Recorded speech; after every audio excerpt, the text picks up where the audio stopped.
டே என்னுடைய காலையில் நீங்கள் இவ்வளோ பேர் நீங்கள் வந்து இவ்வளவு ஆரவாரம் கொடுக்கறதுக்கு ரொம்ப ரொம்ப பெரிய நன்றி.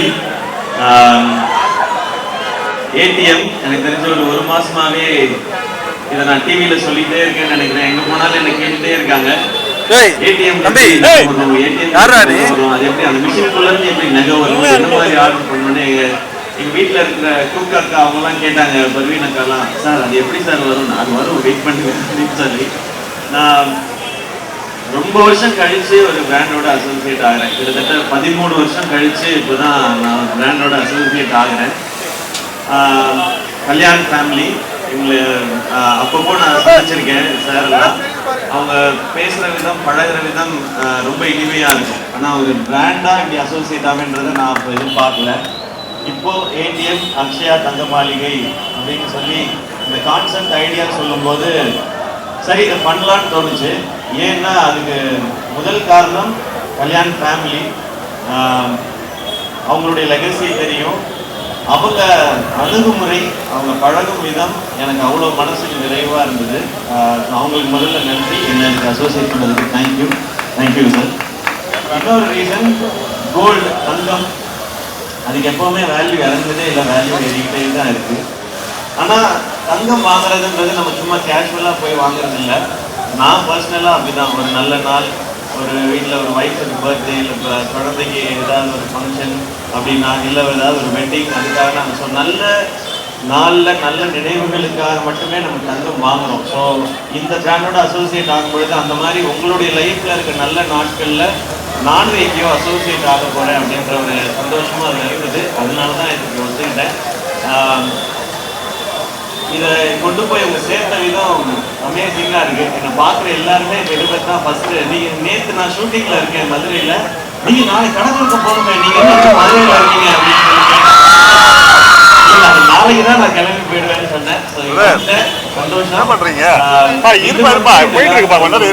பெரிய நன்றி. நீங்கள் வந்து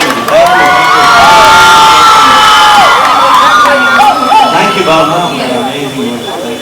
Thank you very much. ஒரு சில விஷயங்கள் நான் வந்து உங்க சார்பா கேட்டுக்கிறேன். உங்களுக்கு வந்து ஹெல்தி அப்படின்னு வந்தா வாட் யூ லைக், கோல்டா சில்வரா? பேசிட்டு இருக்காரு கொஞ்சம் விடுங்க. எனக்கு எது கிஃப்ட் பண்றாங்களோ அதான்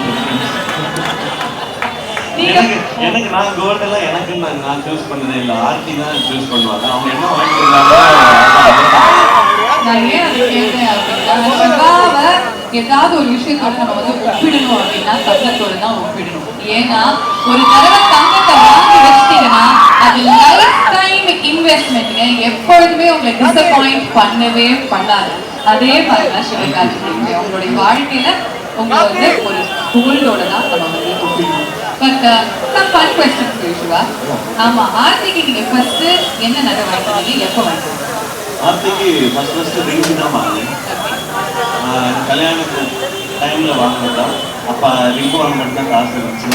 ஸோ ரிங் தான் வாங்கினேன். அந்த ரிங்கை சாதாரணமாக கொடுத்தீங்களா இல்லை நீதம் பண்ணி அந்த ப்ரொபோசல் அந்த மாதிரி கொடுத்தீங்களா? அவ்வளோலாம் தெரியாது, அவ்வளோலாம் பண்ணலாம் கண்டுபிடிச்சிருவாங்க. ஓவராக பண்ணுறாங்க இல்லை, அப்படியே கஷ்டப்பட்டே கொடுக்குறது தான். அவ்வளோதான், பிடிச்சிருக்கா பார்க்க, அவ்வளோதான். இப்போ மாதிரியே நான் எதிர்பார்க்கலையே. பல வருஷமா தெரியும் இல்லையா, எந்த கொஸ்டின் நான் கேட்டா நம்ம டிஃபரெண்டா இருக்கும் அப்படிங்கிறது நானும் அப்போ அந்த மாதிரி இங்க நிறைய ஆண்கள் வந்திருக்காங்க. யூஸ்வலா ஆண்கள் வந்து நகை வாங்குறதுக்கு கொஞ்சம் சந்தோஷப்படுவாங்க, என்னப்பா நமக்கு அப்படின்னு சொல்லிட்டு. ஆனா இந்த காலத்துல அது வந்து பெரிய இன்வெஸ்ட்மெண்ட் மாறுது இல்லையா, அதை பத்தி சொல்லுவாங்க. கோல்டு ரொம்ப சிம்பிளா சொல்லணும்னா, ஒரு நாட்டினுடைய மதிப்பையே கோல்டோட ரிசர்வ்ஸ் வச்சு தான் முடிவு பண்ணுறாங்க. அப்போ ஒரு இண்டிவிஜுவலுக்கும் அதுதான் பெரிய வேல்யூன்னு நினைக்கிறாங்க. கோல்டில் இன்வெஸ்ட் பண்ணுறது அப்ரிசியேஷன் கூட. மக்களுக்கு என்னோட அதிகமாக தெரியும், ஏன்னா நிறைய பேர் இங்கே அதை இன்வெஸ்ட் பண்ணிட்டு இருக்காங்க. அது எப்போவுமே வேல்யூ அடிச்சு நம்ம லைஃப்புக்கும் சரி, நமக்கு ஒரு சாட்டிஸ்ஃபேக்ஷன் இருக்கும்ல, ஓகே நம்ம சம்பாதிச்ச காசில் ஒரு நல்ல விஷயத்தை வாங்கியிருக்கோம் அப்படின்றது. இப்போ ஒரு ரொம்ப காஸ்ட்லியான எக்ஸ்பென்சிவான ஃபோன் வாங்குறதை விட, இல்லை வேறு ஏதாவது ஒரு வாங்குறதை விட கோல்டுன்றது என்றைக்குமே லைஃப்பில் அவங்களுக்கும் அதுக்கப்புறம் அடுத்த ஜென்ரேஷனுக்கு இருக்காங்க. பியூட்டிஃபுல். அது வந்து அவங்க எல்லாருக்குமே தெரிஞ்சிருந்தாலும் நீங்க உங்களுடைய வார்த்தைகளை சொல்லும் பொழுது land where it needs to land அப்படிங்கிறதுக்காக அந்த கேள்வி.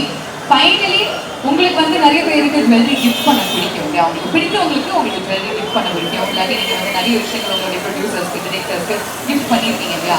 கோஆன்கஸ்க்கு கிஃப்ட் பண்ணலாமே, முன்னாள் கோஆன்கஸ்க்கு பண்ணிட்டா போச்சு. போய் உள்ள போய் இப்போ எடுத்துடலாம். நீங்க என் கவுண்டர்ஸ் எல்லாம் தாங்கிக்கிறதுக்காக உங்களுக்கு என்ன வேணாலும் வாங்கி கொடுக்கலாம். It is my pleasure once again to meet you at every single stage. நீங்க வளர வளர ஒவ்வொரு ஸ்டேஜ்ல மீட் பண்ணி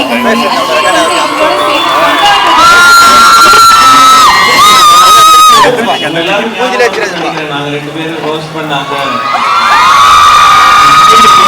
அவங்க ப்ளூபர்ஸ் நாங்க போன்ல வச்சிருக்கோம், டிராவல்லாம் பண்ணும்போது பார்ப்போம் அப்படின்னு சொல்லுவாங்க. அது ரொம்ப சந்தோஷமா இருக்கும். Absolutely. அது வந்து the true star அப்போ சொக்க தங்கம் was always a show. Thank you so much.